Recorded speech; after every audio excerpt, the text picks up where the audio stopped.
The fog was rolling in off the San Francisco Bay, pressing against the floor-to-ceiling glass of my living room like a gray ghost trying to get in.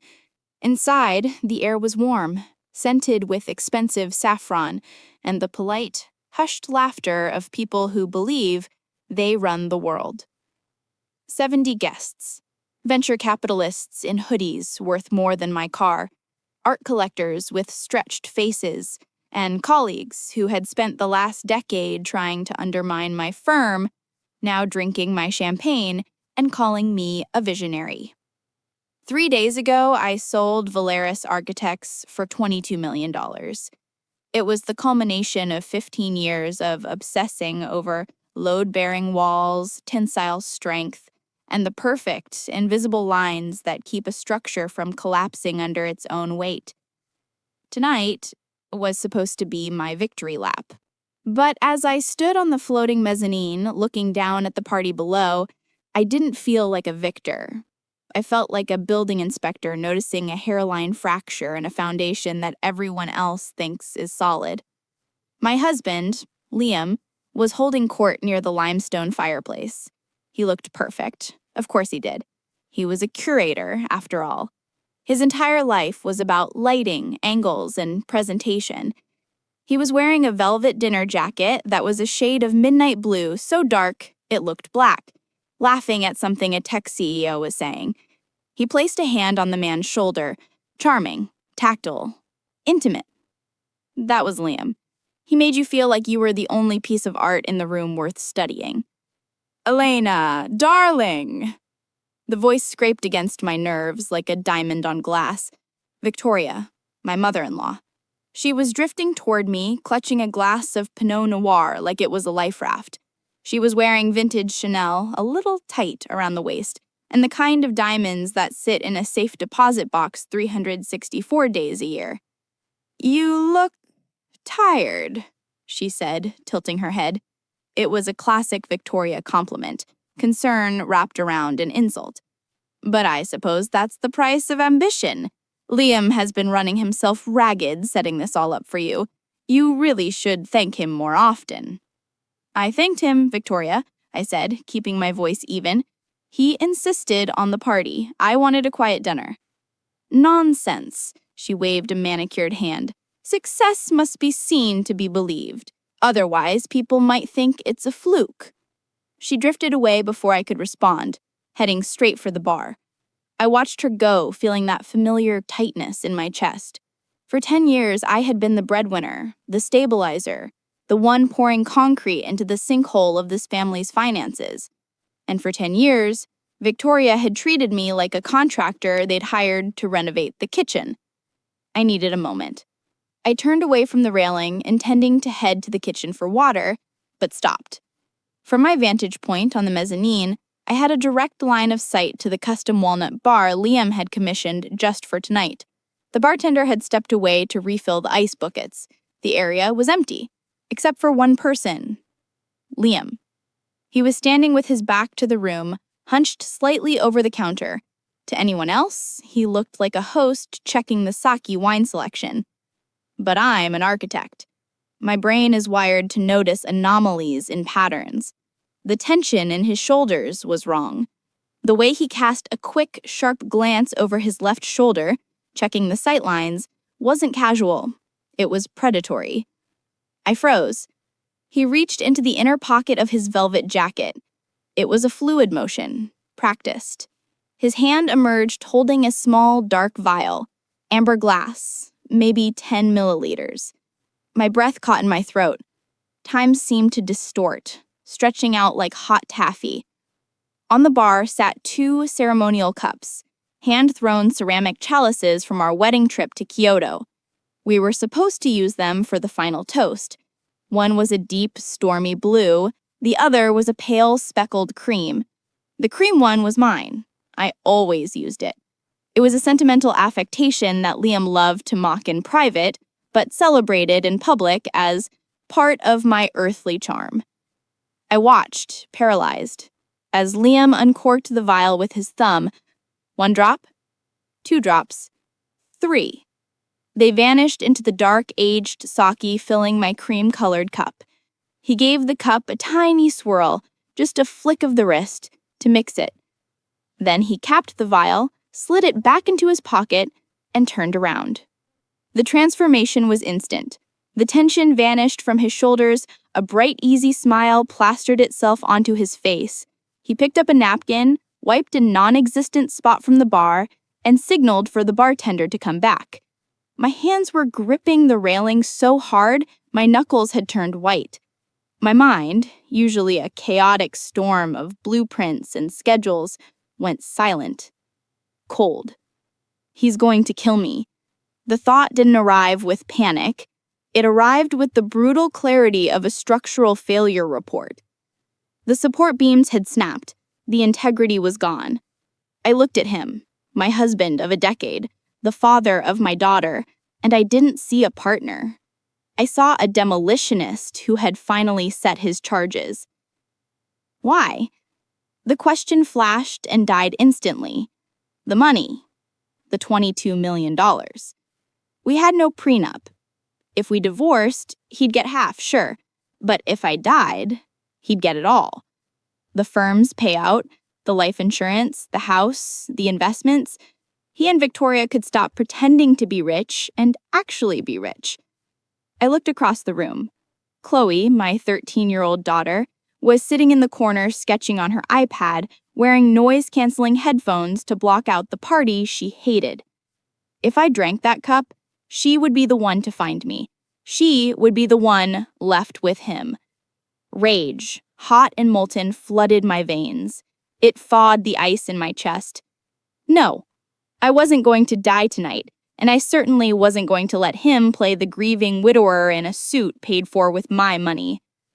Liam picked up the 2 cups, the blue and the cream, and started walking toward the center of the room. He caught my eye up on the mezzanine and beamed, raising the cup slightly, a summons. Come down, darling, come drink your death.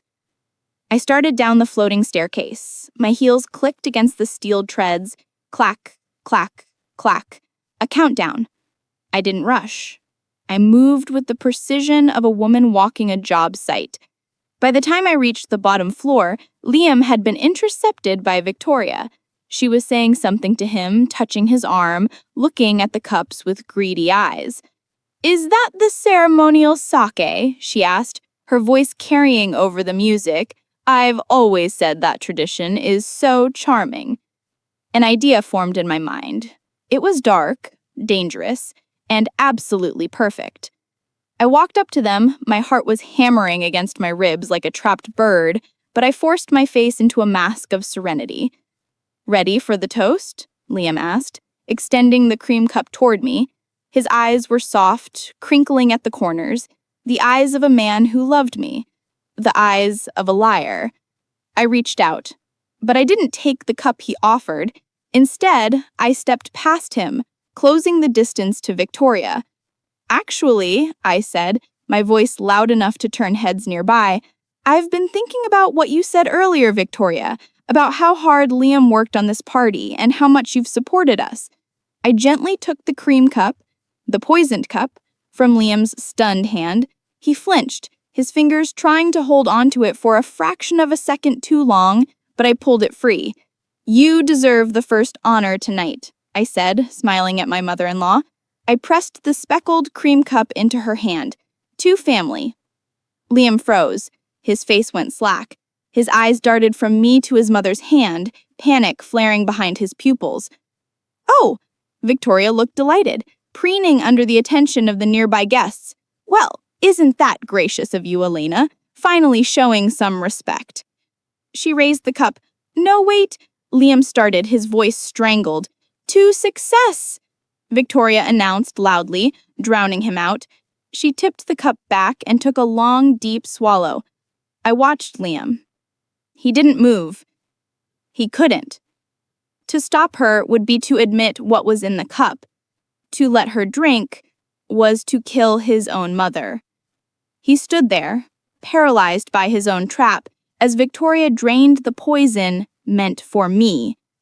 I took a step back, holding my breath, waiting for the foundation to crumble. The room didn't go silent immediately. That's a movie cliché. In reality, the jazz quartet kept playing a soft rendition of Take 5, the venture capitalists kept laughing about their IPOs, and the servers kept circulating with truffle arancini. The world doesn't stop just because a murder has gone wrong. Victoria lowered the cup, a small drop of the cream-colored liquid catching on her lower lip.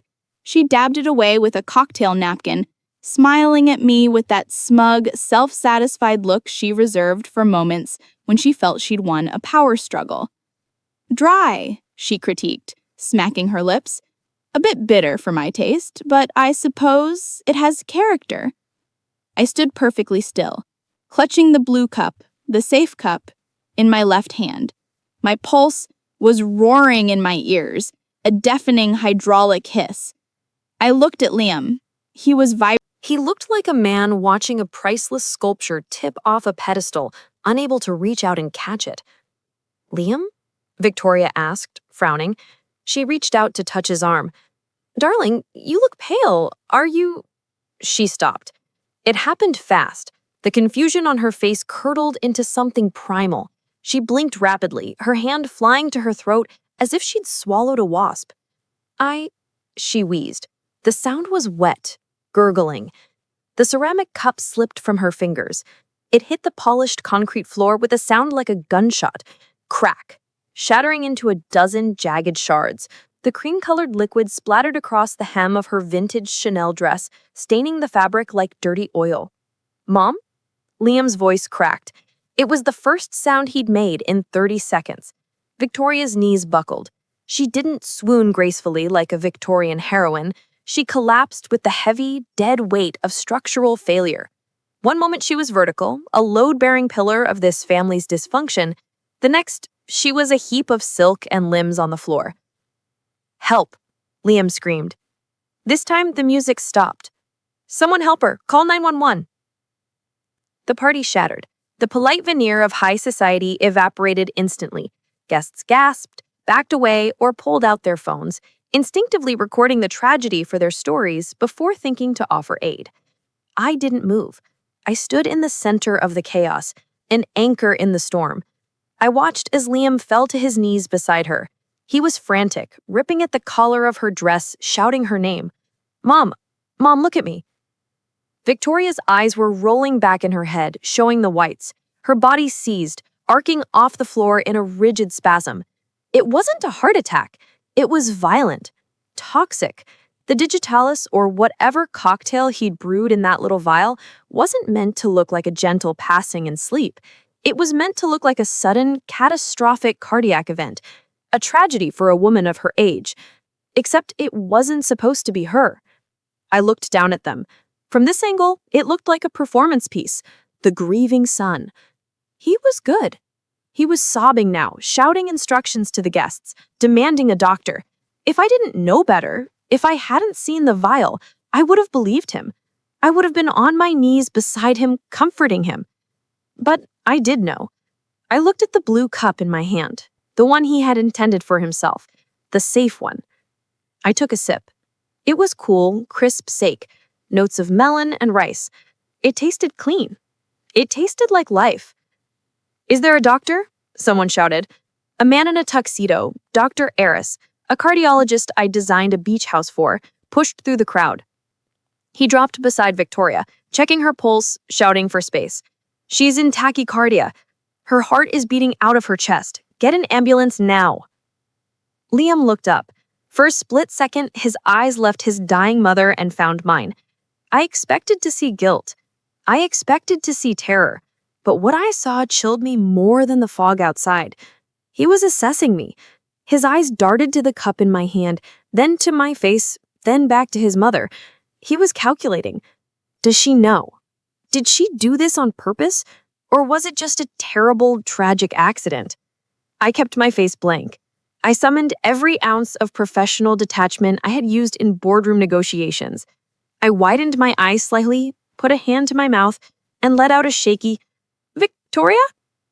Perfect. He exhaled, a shuddering breath. He bought it. He thought it was luck. Bad luck for his mother, miraculous luck for me. He turned back to Victoria, gripping her hand as the paramedics burst through the front door, their boots bedding heavy and loud against my expensive floors. They swarmed her, a hive of neon vests and equipment. As they loaded her onto the stretcher, hooking her up to monitors that beeped with frantic, irregular rhythms, I realized something. The demolition hadn't gone according to plan. The main structure was still standing. Me. But now the site was dangerous, unstable. As they wheeled her out, Liam followed, his face a mask of devastation. He didn't look back at me. He didn't need to. I knew exactly where he was going. I watched the ambulance lights wash the living room in pulses of red and white. The party was over. The guests were filing out, whispering, shaken. I stood alone in the center of the room, staring at the shattered remains of the cream cup on the floor. The poison was soaking into the concrete. I needed to secure the site. The waiting room at UCSF Medical Center was a study in hostile architecture. Everything was designed to be uncomfortable. The chairs were too rigid, the lighting was too harsh, and the air smelled of industrial disinfectant, trying to mask the copper scent of old blood. It was a stark contrast to the warmth and velvet of our living room, but in a way, it felt more honest. Here, at least, the pain was visible. I sat in a plastic chair, my back straight, watching my husband. Liam was pacing the length of the room, his Italian loafers squeaking faintly on the linoleum. He had loosened his tie, run a hand through his hair to achieve the perfect level of distraught disarray, and was currently on the phone with his silent partner, Julian. "I don't know, Julian," Liam was saying, his voice pitching up into a ragged tremble. "Ideally, she pulls through, but it looked bad. It happened so fast. 1 minute she was toasting, the next she was on the floor." He hung up. 10 seconds later, he was dialing his assistant. "It's Mom. She collapsed. It happened so fast. 1 minute she was toasting." It was a loop, a rehearsed mind designed to establish a timeline, to cement the narrative of a sudden, tragic medical event. It wasn't the erratic, fragmented speech of a man in shock. It was the polished delivery of a curator explaining the provenance of a forgery. Chloe sat beside me, her knees pulled up to her chest, still wearing her noise-canceling headphones around her neck. She was watching Liam, too. Her eyes, usually so dreamy and focused on her sketch pad, were sharp tonight. "He's acting weird," she whispered, barely moving her lips. "He's scared, honey," I lied, smoothing her hair. "People react to shock in different ways." "No," she had her head. "He looks like he's waiting for a package to arrive." My blood ran cold. She was right. Liam wasn't just performing grief. He was waiting. Every time he turned at the end of his pacing loop, his eyes flicked to me. It was a subtle movement, a quick scan. He looked at my hands, checking for tremors. He looked at my face, searching for pallor or sweat. He was checking for structural damage. He couldn't understand it. He had seen me hold the cream cup. He had seen me switch them, yes. But had I taken a sip before the switch? Had I cross-contaminated the liquids? In his mind, the demolition charges should have gone off by now. The fact that I was sitting there, calm and breathing, was a mathematical impossibility that was driving him insane. A doctor pushed through the swinging double doors. Dr. Varma. She looked exhausted, wearing scrubs that had seen a long shift. Liam sprinted to her. "Is she?" "She's stable," Dr. Varma said, and I saw Liam's shoulders sump. It wasn't relief. It was the heavy, disappointed sagging of a man who realizes his debt isn't canceled. "We've managed to stabilize her heart rate, but she's in a medically induced coma to protect her brain function." "What happened?" I asked, standing up and moving to Liam's side. I placed a hand on his back. He flinched, his muscles coiled tight like steel cables. Dr. Verma looked at her clipboard, then at us. "We're running a full toxicology panel, but the symptoms, the violent arrhythmia, the yellowing of vision she complained of right before the seizure, the gastrointestinal distress, it presents like acute glycoside toxicity." "English, please," Liam snapped, his voice too loud. "Digitalis," the doctor said. "Foxglove. It's a plant compound used in heart medication, but in high doses, it stops the heart. Is your mother on any heart medication, Mr. Whitmore?" No, she's as healthy as a horse. She takes vitamins, that's it." "Then she ingested it," the doctor said, her eyes narrowing slightly. Given the speed of the reaction, it was likely a concentrated liquid dose, absorbed almost instantly. The silence that followed was heavy. Food poisoning?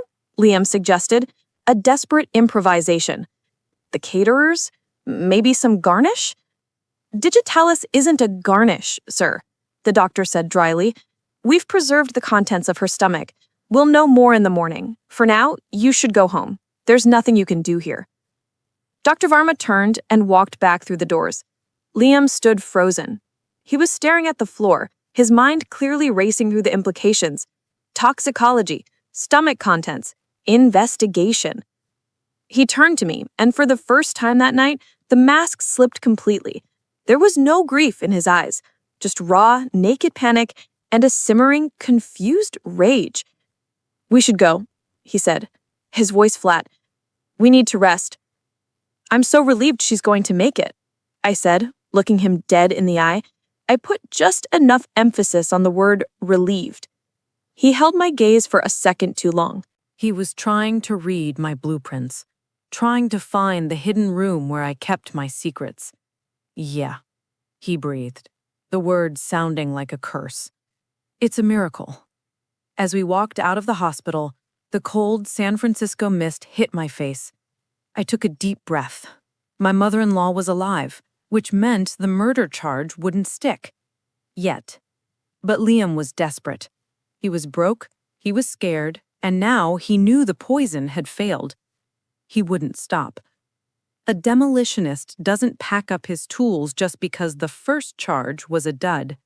He resets the fuse. I looked at the back of his head as he opened the car door for me. Game on, Liam.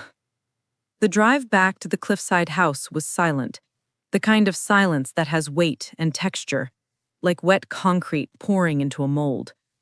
Liam stared out the window at the passing streetlights, his reflection in the glass looking ghostly and fractured. He was vibrating with a nervous energy that he was trying desperately to suppress, tapping a rhythm on his thigh that didn't match any song I knew. When we pulled into the garage, the house loomed above us, a masterpiece of cantilevered steel and glass I had designed 3 years ago. It was meant to be a sanctuary. Now, lit by the pale moonlight reflecting off the Pacific Ocean below, it looked like a cage. "I'm going to shower," Liam mumbled as soon as we stepped inside. He wouldn't look at me, wash the hospital off. "Okay," I said, my voice calm, practiced. "I'm going to check on some emails in the studio. The sale transition team is expecting files in the morning." He nodded, relieved to be away from me, and hurried up the floating staircase. I watched him go, waiting until I heard the heavy thud of the master bedroom door closing, followed by the hiss of the rain shower. I didn't go to check emails. I went to my studio, a soundproofed glass box suspended over the cliff edge, and locked the door. I sat at my drafting table, surrounded by models of skyscrapers and museums, but tonight I wasn't looking at structural loads. I was looking for financial rot. I opened my laptop and pulled up our joint accounts. On the surface, everything looked fine. The mortgage was paid from my earnings, the household expenses were covered. But Liam's gallery, The Void, operated on separate accounts. Accounts he claimed were messy creative finances that he didn't want me to worry about. I'm an architect. I worry about everything. 6 months ago, I had installed a keystroke logger on his laptop, not because I suspected infidelity, but because I suspected incompetence. I had noticed him sweating over invoices, hiding credit card bills. I thought he was just embarrassed about a bad quarter. I accessed the cloud log. I pulled up his passwords. I logged in to his private banking portal, the screen populated with numbers, and my stomach dropped. It wasn't a bad quarter. It was a catastrophe. The operating account for the gallery had a balance of $412, not $40,000, $412. I clicked through the transaction history, scrolling back 3 years. It was a hemorrhage. Withdrawals of $10,000, $15,000, $25,000, cash. Transfers to shell companies with names like JV Holdings and Red Spade LLC. I cross-referenced JV Holdings. The registered agent was Julian Vance, Liam's silent partner, the man who sat in the back of the gallery wearing sunglasses indoors and smelling of expensive cigars. I dug deeper. I opened Liam's email, searching for Julian's name. The thread I found was dated 4 days ago. Julian. The VIG is up to 15%, Liam. The boys are getting impatient. You're down $600K on the Macau tables, plus the loan for the Basel show that never happened. That's 1.2 total. You have until the 20th. Liam, I have a plan. The patent sale, well, Elena's firm sale, it closes this week. $22 million. I just need a little time to process the transition. Julian, unless her name is on a check to me, I don't care about her sale. Or are you telling me you're going to inherit? Liam, just give me until the party. I promise, it's all handled. I sat back in my Aeron chair, the mesh biting into my skin. The ocean crashed against the rocks 200 feet below, a dull, rhythmic boom that shook the floorboards. It wasn't just gambling, it was everything. I pulled up public records. Victoria's condo in Pacific Heights, 3 liens against it. She was drowning in debt, maintaining her old money facade on credit cards and payday loans. She was underwater, and Liam was her only life raft. And I was the obstacle. I looked at the dates, the emails, the withdrawals. It was a blueprint of desperation.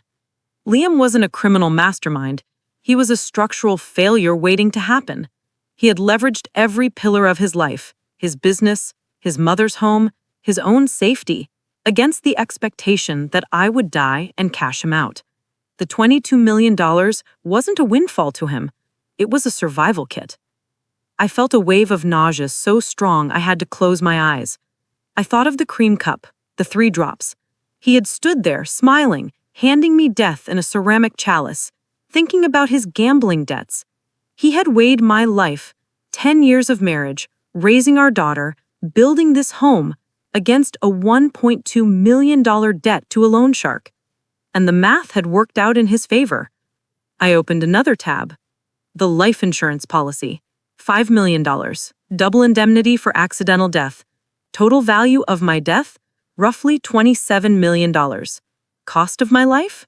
A $10 vial of digitalis. I stared at the glowing screen, my reflection superimposed over the red numbers of his debt. I didn't cry. Architects don't cry when a building falls down, they analyze the rubble to make sure it never happens again. I had the motive, I had the method, now I needed the proof. I heard the shower turn off upstairs.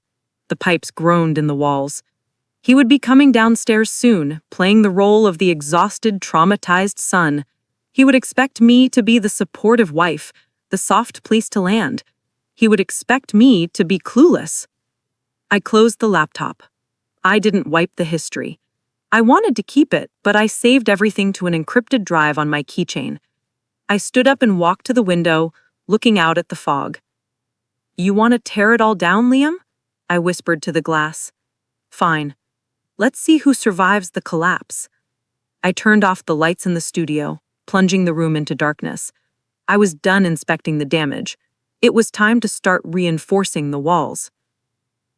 The sun hadn't even burned off the marine layer when I pulled my Audi into the underground garage of the Transamerica Pyramid.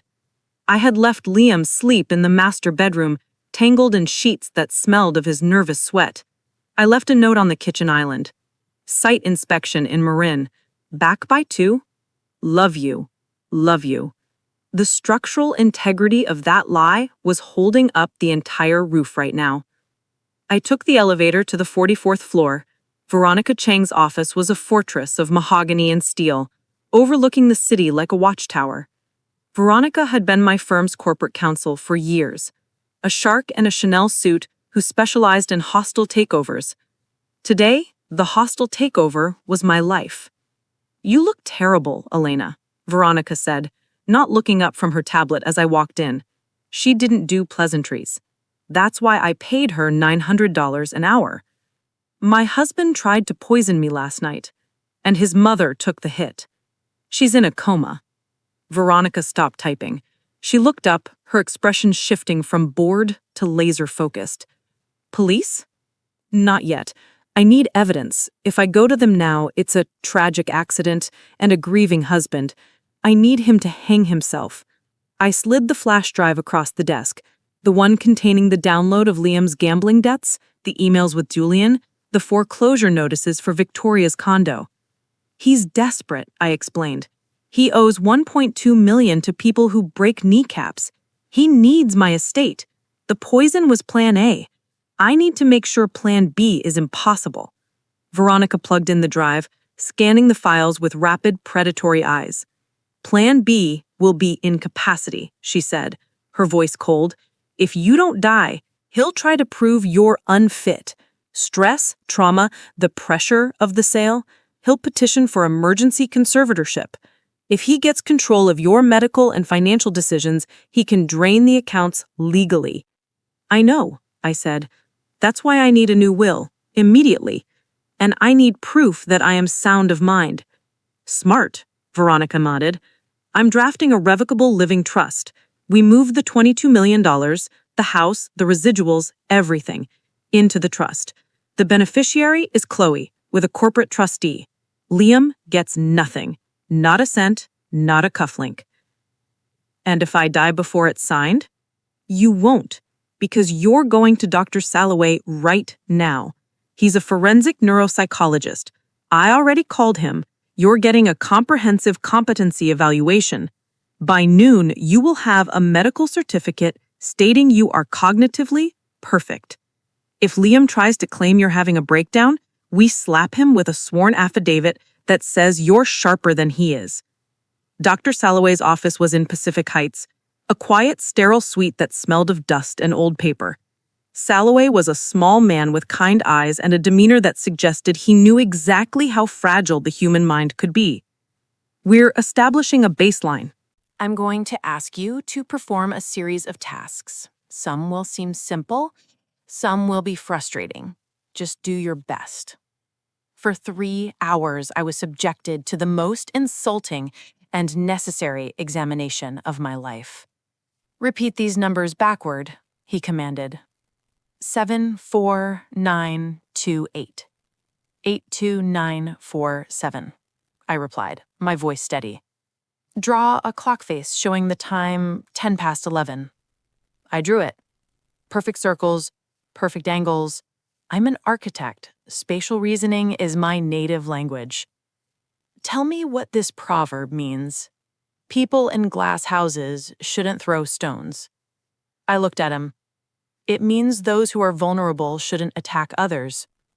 It means don't start a war you can't survive. He raised an eyebrow, scribbling a note. Very good. We went through logic puzzles, memory recall, pattern recognition. I attacked every test like it was a structural problem. I wasn't just proving I was sane, I was proving I was superior. Liam thought I was a passive revenue stream. I was a fortress. By the time we finished, Salloway looked impressed. Elena, he said, printing out a thick document. You're testing in the 98th percentile for recall and the 99th for spatial logic. If anyone tries to question your capacity, this report will laugh them out of court. He handed me the file. It felt heavy. It felt like a shield. I walked out into the sunlight, clutching the paperwork. I had reinforced the walls. My assets were locked down. My mind was certified. My phone buzzed. A text from Veronica. Trust documents ready for signature at 5 p.m. Also, I have a contact at a security firm, Sentinel Systems. They can do a discreet install while you're out. Cameras, mics, cloud backup. If you're going to catch him, you need eyes on the inside. I looked at the text, then at the city skyline. The Transamerica Pyramid pierced the fog like a needle. Liam was probably waking up now, nursing a hangover and a sense of impending doom, wondering how to fix his botched demolition. He didn't know that the building he was trying to destroy had just been retrofitted to withstand an earthquake. I texted Veronica back. Send them. I want cameras in every room. I got into my car. It was time to go home and let the rats think they still ran the maze. I timed my arrival perfectly. Liam was still at the hospital, performing his devastated son routine for the nurses and whoever else would listen. The house was empty, standing silent against the gray afternoon sky. The van from Sentinel Systems was unmarked, just a generic white utility vehicle that looked like it belonged to a plumber. The technicians, however, moved with the efficiency of a special ops team. "We need total coverage," I told the lead technician, a man named Kale who looked like he hacked government servers for fun. "But it has to be invisible. My husband notices details. He's a curator. He looks at things for a living." "He won't see these," Kale assured me. He held up a camera lens no larger than a pinhead. "We replaced the screws in the light switches. We swapped the motion sensors for the alarm system. We put one in the smoke detector in the master bedroom. Unless he starts dismantling the drywall, he's blind." For 2 hours, I watched them work. It was fascinating, in a morbid way.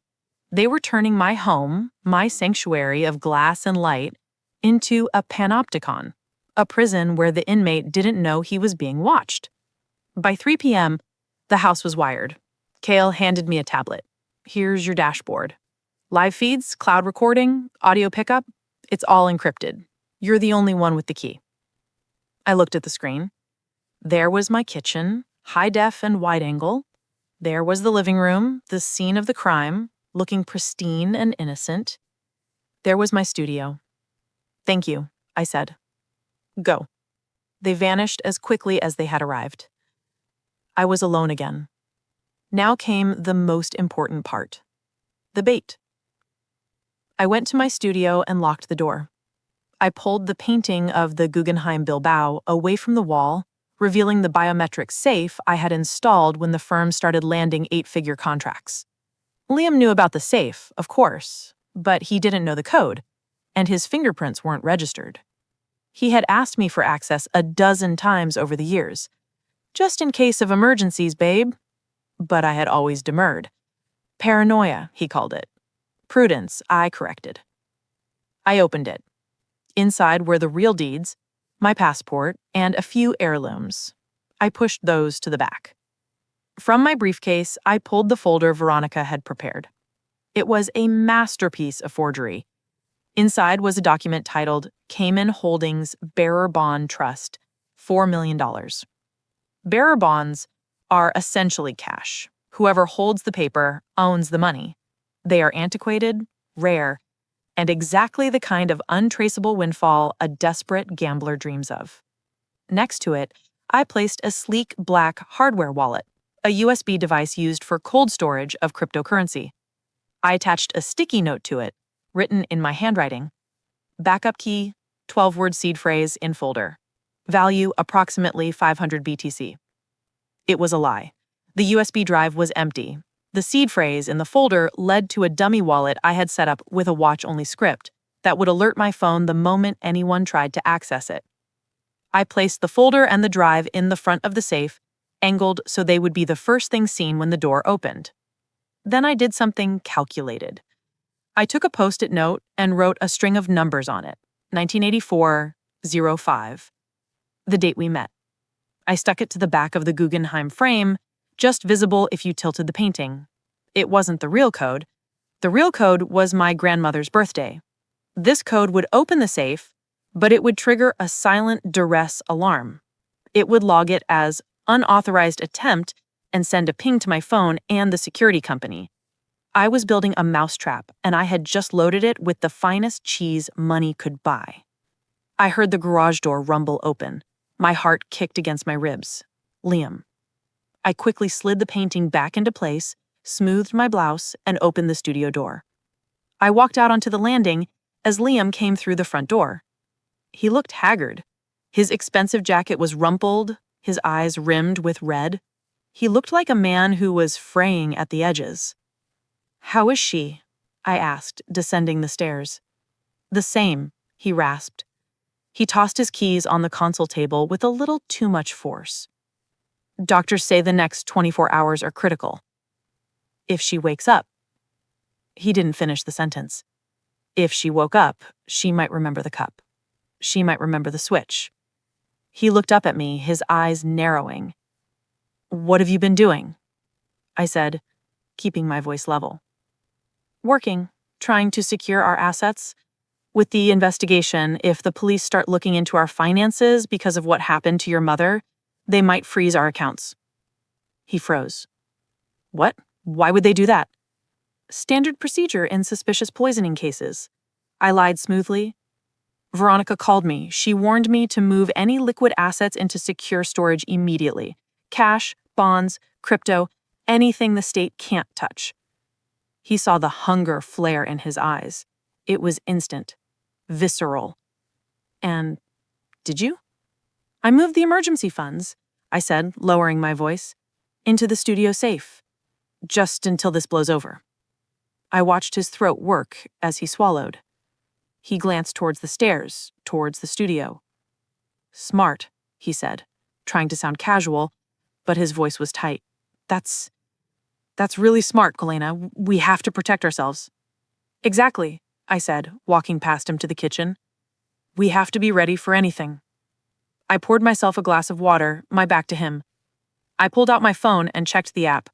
On the screen, I saw him standing in the hallway. He wasn't looking at me. He was staring up at the studio door with a look of naked, desperate greed on his face. Come on, Liam. Take a look. There is a specific kind of silence that falls over a job site right before a controlled demolition. The charges are set, the perimeter is secured, and the air feels heavy with anticipation of violence. That was what dinner felt like. I stood at the granite island, chopping vegetables with a knife that was just a little too sharp. Chop, chop, chop. The rhythm was aggressive, loud in the quiet kitchen. Liam sat at the dining table, scrolling through his phone. He wasn't reading. I could tell by the speed of his thumb. Too fast for comprehension, just a nervous tick. He was probably checking the news, waiting for a headline about his mother, or maybe checking the odds on a game he couldn't afford to bet on. I'm making risotto, I announced, scraping onions into the pan. The sizzle was explosive. I'm not hungry, Liam said, without looking up. You have to eat, I replied, my voice dripping with solicitous concern. You need your strength for Victoria. I wasn't just cooking. I was performing a security protocol. For the last 3 days, I hadn't eaten a single thing I hadn't prepared myself. I broke the seals on the water bottles, I peeled the fruit, I watched the coffee pot like a hawk. When I plated the food, I made sure he watched me. I served him first, then myself, taking from the exact same pot. I sat down opposite him, the heavy oak table feeling like a vast, unbridgeable canyon between us. I saw the hesitation in his eyes, a flicker of projection. He was wondering if I was capable of doing to him what he had tried to do to me. My stomach is in knots, he muttered, pushing the plate away. Suit yourself, I said, taking another forkful. So Veronica called again. Liam's head snapped up. The lawyer? Why? She's worried about the investigation, I lied. I took a sip of wine I had uncorked myself. Apparently, the police are requesting financial records from the family. Routine, but invasive. They want to rule out foul play by checking for financial motives. The color drained from his face so fast it was like watching a light bulb burn out. Financial motives? That's ridiculous. Who would hurt Mom for money? She doesn't have any. Exactly, I said, leaning forward. But they don't know that. And they'll be looking at us, too. Our debts, our spending. It's a good thing I moved those assets to the safe today. If accounts get frozen, at least we have the bearer bonds. I saw his eyes dart toward the ceiling, toward the studio. The seed was germinating. The panic was taking root. Right, the safe. That was smart. I just wish I could find the new combination, I sighed, rubbing my temples. I changed it last month and wrote it down somewhere, but with all the stress, I think I stuck it on the back of that Guggenheim print. Or maybe the falling water sketch? God, I'm losing my mind. It was a dangerous gamble. I was practically handing him the map, but I needed him to make a move tonight.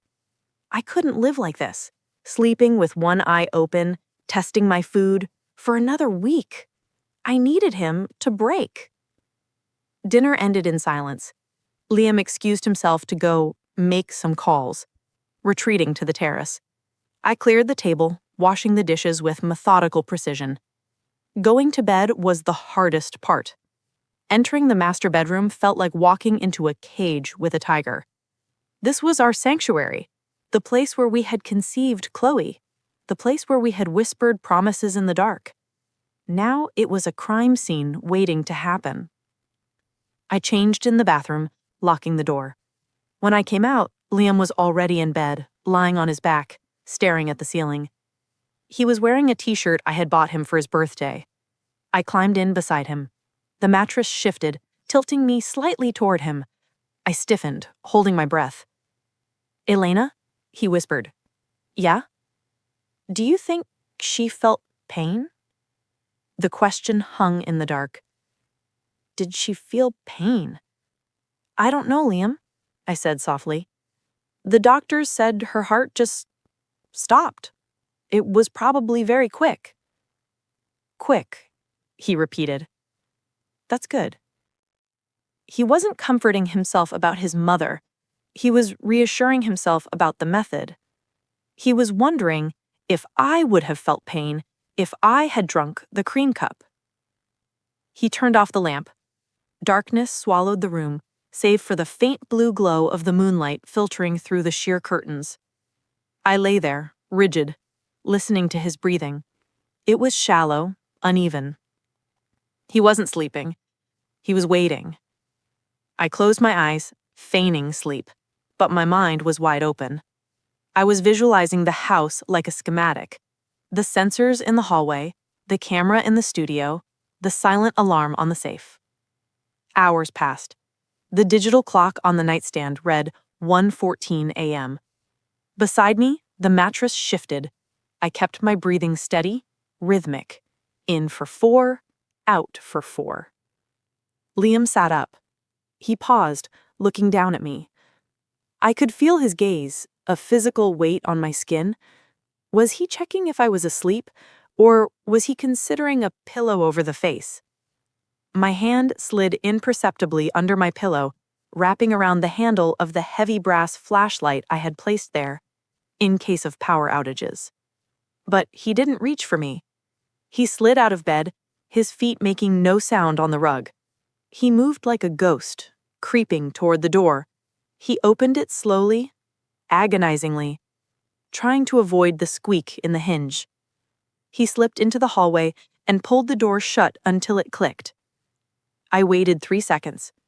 Then I sat up, grabbed my phone from the nightstand, and opened the Sentinel app.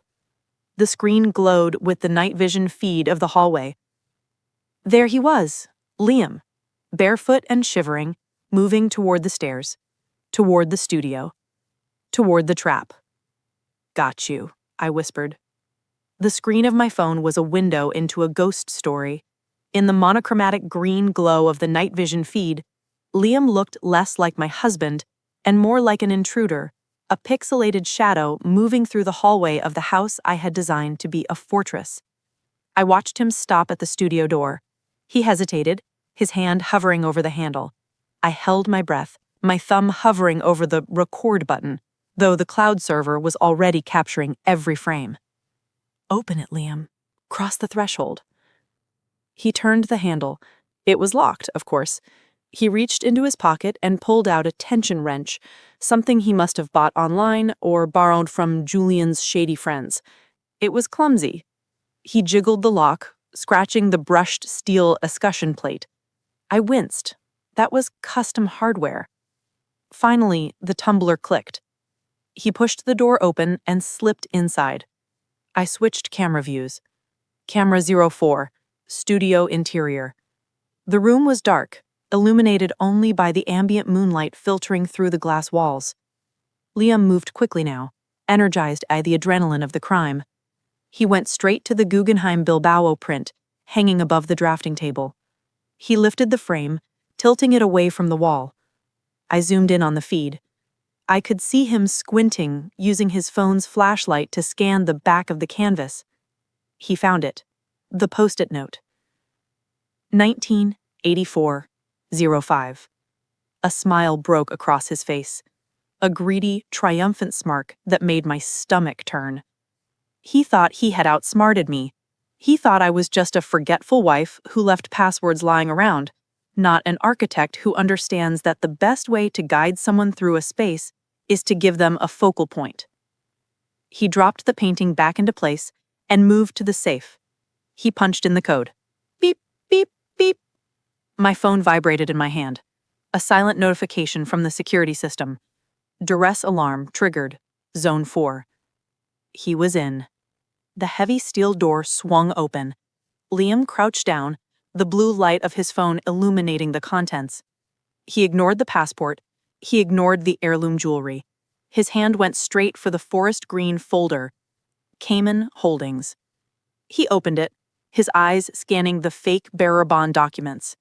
He actually let out a low, audible laugh, the sound picked up by the high-gain microphone hidden in the smoke detector. It sounded wet and ugly. Then he saw the hardware wallet. He picked it up, turning it over in his hands like it was a holy relic. He found the sticky note with the seed phrase, the password to the dummy crypto account. He didn't take the items. That would be theft, and Liam was trying to be clever. He pulled out his phone and started photographing everything. Click.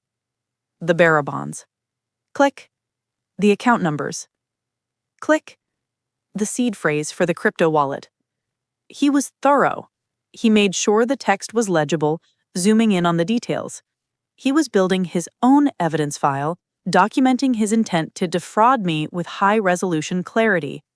I lay in bed, watching the man I had promised to love and cherish systematically dismantle our life. There was no sorrow left, only a cold, hard satisfaction. It was like watching a stress test on a model bridge. You load it with weight until it snaps, just to prove your calculations were correct. My calculations were perfect. He finished, placed the folder back exactly as he found it, and closed the safe. He spun the dial to lock it. He checked the room one last time, wiping the handle of the safe with his t-shirt sleeve, a rookie move considering I had him on 4K video, and slipped back into the hallway. I switched the feed back to the corridor. I watched him creep back toward the bedroom, his posture different now. He wasn't hunching. He was walking tall. He had the swagger of a man who thinks he just found a winning lottery ticket in the gutter. I quickly locked my phone and slid it under my pillow, squeezing my eyes shut. The bedroom door opened. The mattress dipped as he climbed back in. He lay there for a moment, buzzing with energy. Then he did something that made my skin crawl. He reached over and placed a hand on my hip, a possessive, climbing touch. "Good night, Elena," he whispered into the dark. It wasn't a wish. It was a goodbye. I didn't move. I waited until his breathing deepened, until the adrenaline crash pulled him into sleep. Then I pulled my phone back out. I opened the text thread with Veronica. I attached the video file of the break-in. Elena. He took the bait. He has the codes. Veronica. Got it. We're monitoring the honeypot accounts. The second he tries to move that money, it's wire fraud. Go to sleep, Elena. You've got him. I looked at He was vibrating with the anticipation of a man who believes he is holding a winning lottery ticket. Julian and I have inventory to review. Okay, I said, sipping my tea, prepared by my own hand, from a new box of tea bags I kept in my purse. I'll be here. Veronica wants to go over some addendums to the trust structure later. He froze for a microsecond, his hand on his keys. The trust. Right. Good idea. Lock it all down. He flashed me a smile that didn't reach his eyes. It was a baring of teeth, primal and victorious, and walked out the door. As soon as the garage door rumbled shut, I moved. I didn't go to the gallery. I didn't leave the house. I turned the kitchen island into a command center. I opened my laptop, my phone, and the iPad, creating a digital triptych of surveillance. On the left screen, the live feed of the house cameras. On the right screen, the text thread with Veronica. In the center, the admin panel for https://caymanholdings-secure.com. The website was a masterpiece of coding architecture. To the user, it looked like a high-end offshore banking portal, sleek, encrypted, intimidatingly exclusive. To me, it was a sandbox, a controlled environment where I could watch a mouse navigate a maze that had no exit. I waited. At 10:14 a.m., the dashboard blinked red. New session initiated. IP address 192.168.x.x. Device MacBook Pro. There you are, I whispered. I watched the cursor move across the screen in real time. He was hesitant at first. I could imagine him in his office, blinds drawn, Julian likely pacing behind him, smoke curling from a cigar. He entered the user ID from the folder he'd photographed, e.valeris.trust.88. He entered the password, Architectura Omnia. Access granted. The screen on his end, and mirrored on mine, populated with the fake dashboard. It showed the bearer bond trust with a balance of $4,200,000.00. I saw the cursor hover over the number. He was probably doing the math. $4 million would pay off the loan sharks, clear the liens on Victoria's condo, and leave him with enough seed money to flee to Tulum once my accidental death was finalized. He navigated to the Transfers tab. Destination account, Red Spade LLC. Routing number, Swiss Interbank. Amount, $4,200,000.00. He was greedy. He wasn't taking a slice, he was taking the whole pie. He was gutting the building down to the studs. He clicked Submit. This was the moment. The glitch. I had programmed the site to throw a specific error. Not a denial, but a delay. A denial might make him panic and run. A delay would keep him hopeful, keep him in town, keep him thinking he had won. On his screen, a loading bar spun. Verifying, encrypting. Then a green checkmark appeared. Transaction initiated. Status, pending compliance review. Reference code, #fraud caught you. To him, it looked like a standard banking delay for a large sum. To the legal system, it was a confession signed in blood. My phone pinged. Veronica. Veronica, we have it. Packet capture confirmed. He initiated a wire transfer of funds he doesn't own to a known shell company. That's wire fraud, attempted grand larceny, and computer intrusion. The FBI is looping in now. I let out a breath I felt like I had been holding for 3 days. My hands were shaking, not from fear, but from the adrenaline of the demolition. The charges had detonated, the supports were cut, the building was falling, he just hadn't heard the sound of the collapse yet. I texted back, "What now?" "Veronica, now we bring him in. But we need to do it on our terms. We need him in a controlled environment where he can't run and can't hurt you. Can you get him to the bank tomorrow? Tell him you're signing the capacity papers." I stared at the screen. The bank. The final walkthrough. At 1 p.m., Liam came home. He burst through the door with champagne. Expensive vintage, not the poisoned stuff. He was glowing. The frantic, sweaty desperation of the last few days had been replaced by a terrifying arrogance. "Celebration," he announced, popping the cork. The sound echoed like a gunshot in the open-plan living room. "What are we celebrating?" I asked, keeping my voice neutral. "Is Victoria awake?" "Better," he said, pouring 2 glasses. He handed me one. I didn't drink it. She's stable, and I closed a huge deal at the gallery. Huge. The liquidity issues? Gone. He was lying to my face, celebrating the theft of my money, drinking to his own cleverness. That's wonderful, Liam. Actually, the timing is perfect. I set up a meeting for tomorrow morning at First Republic with the trust officer. His smile faltered slightly. Oh? Why? To finalize the paperwork, I said, stepping closer to him. Veronica thinks that with everything going on, I should formally assign you as my medical proxy. You know, just in case the stress gets to me. In case I need help. I saw the calculation behind his eyes. He thought the money was already transferring, but if he had medical power of attorney, he could control everything else. The house, the firm's residuals, me. It was the cherry on top of his stolen sundae. That makes sense, he said, his voice dripping with false concern. You have been under so much strain, Elena. Maybe it is time for me to step in and take care of things. Tomorrow at 10 a.m.? I'll be there, he promised. He raised his glass. To us, and to the future. To the future, I echoed. I watched him drink, savoring the victory he thought he had won. He had no idea that the glitch wasn't in the banking software. The glitch was him, and tomorrow I was going to delete him from the system permanently.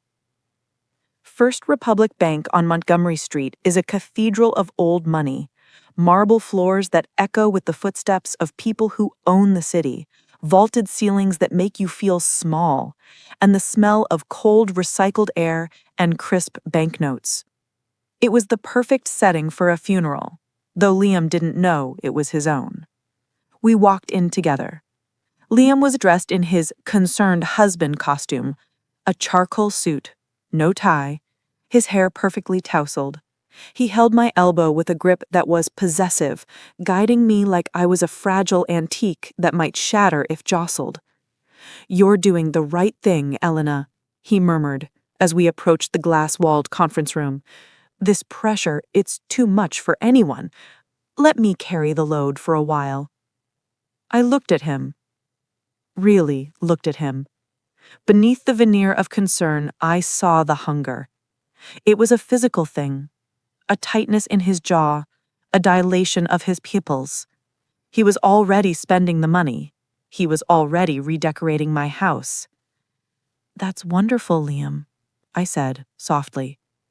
Actually, the timing is perfect. I set up a meeting for tomorrow morning at First Republic with the trust officer. His smile faltered slightly. Oh? Why? To finalize the paperwork, I said, stepping closer to him. Veronica thinks that with everything going on, I should formally assign you as my medical proxy. You know, just in case the stress gets to me. In case I need help. He hesitated, but greed is a powerful anchor. That makes sense, he said, dripping with false concern. You have been under so much strain, Elena. Maybe it is time for me to step in and take care of things. Tomorrow at 10 a.m. I'll be there, he promised. He raised his glass. To us, and to the future. To the future, I echoed. I watched him drink, savoring the victory he thought he had won. He had no idea that the glitch wasn't in the banking software. The glitch was him. And tomorrow, I was going to delete him from the system permanently. First Republic Bank on Montgomery Street is a cathedral of old money, marble floors that echo with the footsteps of people who own the city, vaulted ceilings that make you feel small, and the smell of cold recycled air and crisp banknotes. It was the perfect setting for a funeral, though Liam didn't know it was his own. We walked in together. Liam was dressed in his concerned husband costume, a charcoal suit, no tie, his hair perfectly tousled, Finally, he looked at me. "Elena?" he whispered. "What did you do?" "I inspected the foundation, Liam," I said, my voice cold and steady. "And I found the rot." "The login credentials you used," Veronica added, leaning forward, "were stolen from a safe in your wife's studio, a safe you accessed by breaking and entering. We have the video." She turned her laptop around. There he was, in grainy green night vision, punching in the code, laughing, photographing the documents. Liam stared at the screen. He looked like he was going to be sick. His hands were shaking so hard they rattled against the mahogany table. You set me up," he choked out. "This entrapment. You can't— It's not entrapment." Detective Miller spoke up for the first time. Her voice was gravel and authority. "It's evidence. Mr. Whitmore, you attempted to wire $4 million that didn't belong to you. That's wire fraud. That's grand larceny. And given the context..." She stood up. "What context?" Liam scraveled back in his chair, his eyes wild. "I was trying to protect our assets. She told me to move the money. She's unstable. Look at her." He pointed a trembling finger at me. "She's crazy. She's imagining things. She tried to poison herself to frame me." I didn't flinch. I reached into my purse and pulled out the folded document Dr. Soloway had given me. The certificate of sanity. The bulletproof vest for my mind. I slid it across the table until it hit his hand. "Read it, Liam," I said. "Certified. Sane. Competent. And fully aware that you spiked my ceremonial tea with Digitalis 3 nights ago." His face went gray. The fight drained out of him. He slumped back in his chair, a building imploding into its own footprint. You knew. The whole time." "The whole time," I confirmed. Detective Miller walked around the table. The sound of her footsteps was heavy, final. She reached for her belt. "Joshua Liam Whitmore, please stand up." The sound of handcuffs ratcheting shut is distinct. It's a mechanical, final sound, metal teeth biting into metal tracks. Click, click, click. It echoed off the glass walls of the conference room, louder than the hum of the HVAC, louder than the pounding of my own heart. "Joshua Liam Whitmore," Detective Miller recited, her voice a flat drone of authority. "You are under arrest for wire fraud, attempted grand larceny, computer intrusion, and conspiracy to commit murder." Liam didn't struggle physically. He was too stunned for that. He stood there, his arms twisted behind his back, staring at me with eyes that were wide, wet, and uncomprehending. He looked like a man who had walked through a door expecting a surprise party and found a firing squad. "Conspiracy to commit murder?" he squeaked. "That's... you have no proof. Mom had a heart attack. That's all." "We have the vial, Liam." I didn't shout. I didn't need to. The acoustics in the room were perfect. "The one you threw in the trash can in the master bathroom, the one with the residue of Digitalis. You were sloppy. You didn't rinse it out." He flinched as if I'd slapped him. I didn't." "And we have the audio," added Veronica, closing her laptop, "from the nursery camera. The night before the party, you on the phone with Julian. It has to be done by Saturday. I can't hold them off anymore. She won't feel a thing." Liam's knees gave out. The officer behind him had to grab his elbows to keep him upright. The arrogant curator, the man who judged art and people with a sneer, was gone. In his place was a terrified grifter realizing he had bet his life on a bluff and lost. "Elena, he pleaded, his voice cracking. Tears started to stream down his face. Ugly, snotty tears. Elena, please. I was in debt. I was scared. Julian, those guys, they threatened to hurt you. They threatened to burn the house down. I did it to save us. I stood up. I walked around the table until I was standing inches from him. I could smell his cologne, sandalwood, and desperation. You didn't do it to save us, I said, my voice shaking slightly with the force of my suppressed rage. You did it to save yourself. You weighed my life against your gambling debts, and you decided I was cheaper to bury than to keep.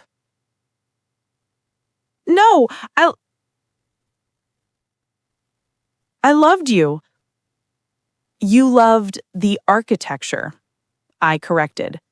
You loved the facade. You loved the money that paid for the suits and the gallery and the trips to Basel. But the moment the foundation cracked, you didn't try to fix it. You tried to demolish it. I leaned in closer, dropping my voice to a whisper so only he could hear. But here's the thing about architects, Liam. We know exactly where the load-bearing walls are, and we know exactly how to bring the whole thing down without getting a scratch on us. He stared at me, his mouth opening and closing, wordless. The realization hit him fully then. The surveillance, the trap, the fake accounts, the switch with the cups. I hadn't just caught him, I had outplayed him on every level. Get him out of here, Detective Miller ordered. The officers turned him around. Liam stumbled, looking back over his shoulder one last time. He didn't look angry anymore. He looked broken. A condemned building finally hitting the ground.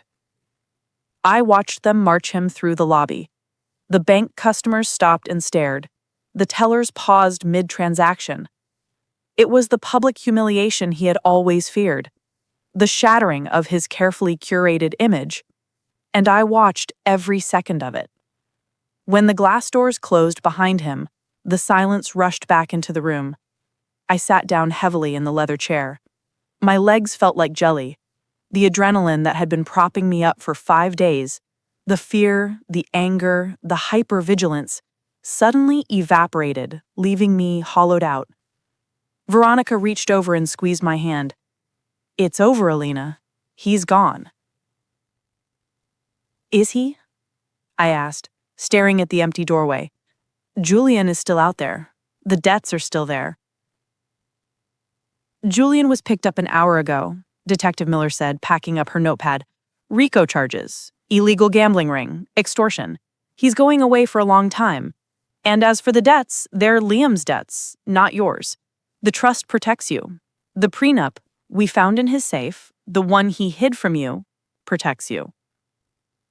He hid a prenup? I asked, blinking.